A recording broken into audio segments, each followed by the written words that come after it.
ঈদ উল ফিতরের দিন যে সমস্ত আমলগুলো আমরা করব, নাম্বার 1 হচ্ছে ঈদের দিন ফজরের সালাত জামাতে আদায় করব, জামাতের সহিত আমরা আদায় করব। নাম্বার 2, সকাল সকাল ঘুম থেকে উঠব।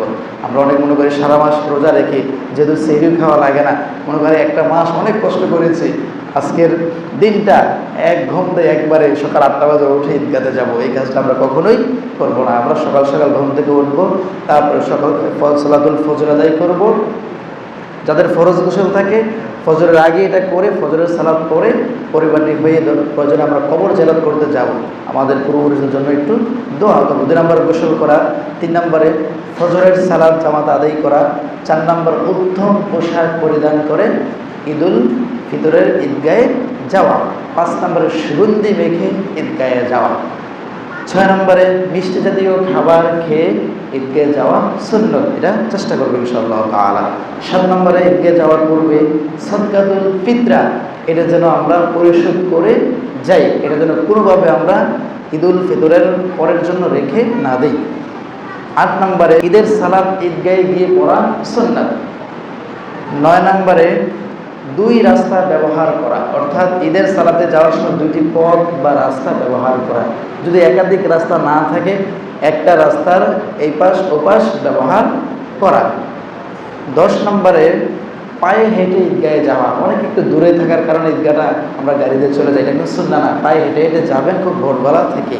11 নম্বর ঈদগাহে যাওয়ার সময় তাকবীর পাঠ করা, এটা সবচেয়ে বড় ভুল করে আমরা ঈদগাহের সময় এই বন্ধু বান্ধবের সাথে গল্প করতে করতে হাসি ঠাট্টা করতে করতে আমরা ঈদগাহে যাই, অথচ 1 মাস রোজা রাখার ফলে ফেরেশতারা নূরের চাদর বিছিয়ে আমাদের জন্য দোয়া করতে থাকে, আমাদেরকে স্বাগত জানাতে থাকে, ওই আল্লাহর বান্দা তুমি 1 মাস রোজা রেখেছ, ক্ষমা মাগফিরাত নাজাত এগুলি আল্লাহ তোমাকে দান করুক, তোমার জীবনে কল্যাণ, এইভাবে আমাদের জন্য দোয়া করতে থাকে, স্বাগত জানায়।